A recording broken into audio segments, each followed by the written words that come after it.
పైన కూడా దొంగ దెబ్బ తేయాలని చెప్పి చూసింది.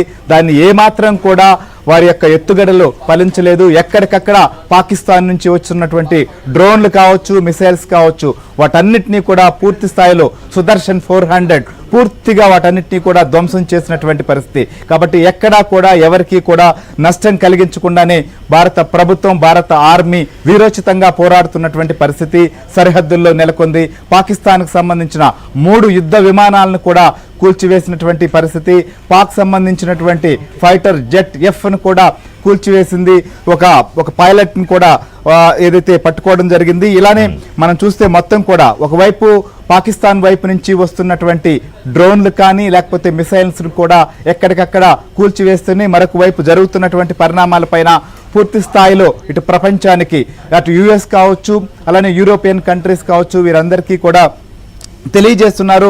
పూర్తి వివరాలను కూడా అందిస్తున్నారు. ప్రస్తుతం ప్రధాని నరేంద్ర మోదీతో అజిత్ డోవల్ అలానే ముఖ్యమైనటువంటి త్రివిధ దళాలకు సంబంధించినటువంటి అధికారులు కూడా భేటీ అయ్యారు. పరిస్థితిని కూడా సమీక్షిస్తున్నారు. ప్రస్తుతం అయితే కొనసాగుతున్నాయి. ఇంకొక వైపు EU ఉపాధ్యక్షుడితో కూడా జైశంకర్ మాట్లాడడం జరిగింది.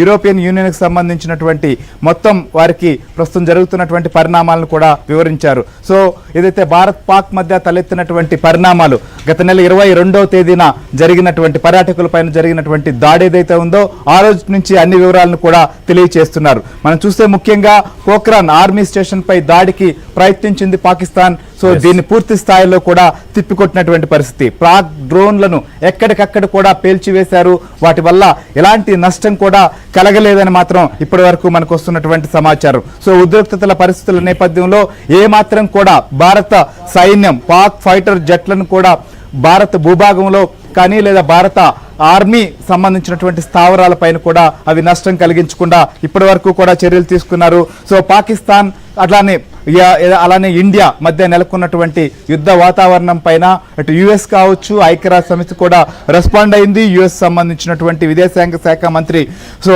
మాట్లాడారు.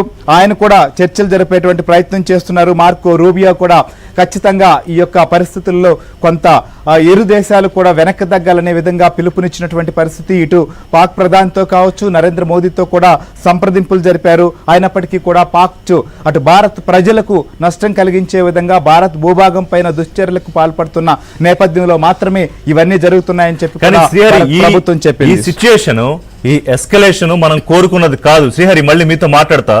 Please allow me for 5 minutes. Lieutenant Rao గారు మనతో జాయిన్ అవుతున్నారు. అనేక సందర్భాల్లో సరిహద్దుల్లో ఆయన సేవలు అందించారు. ఈ సిచ్యుయేషన్ ఎస్కలేట్ అయినప్పటి నుంచి కూడా ABNతో వారు అనేక సందర్భాల్లో పార్టిసిపేట్ చేశారు. సార్, ఇప్పుడున్న పరిస్థితి మనం గత 2 రోజుల నుంచి మాట్లాడుకుంటూ ఉన్నాం. హ్యావింగ్ సెడ్ దిస్, ఈ యుద్ధం మనం కోరుకున్నది కాదు. First of all, can I use the word the war? యుద్ధం అనే పదం నేను వాడచ్చా? ఎందుకంటే పాకిస్తాన్ 15 చోట్ల మిసైల్స్తో దాడి చేయడానికి ప్రయత్నించింది. భారత సైనిక స్థావరాలపై, భారత సివిలియన్స్ పై అటాక్ చేయడానికి ప్రయత్నిస్తే దాన్ని మనం తిప్పికొడుతున్నాం. డే 1 నుంచి కూడా మనం చేస్తోంది ప్రతిస్పందన, ప్రతి దాడి మాత్రమే. మనంతటా మనం ఉద్రిక్తతలను రెచ్చగొట్టలేదు. ఈ పరిస్థితికి మనం కారణం కాదు.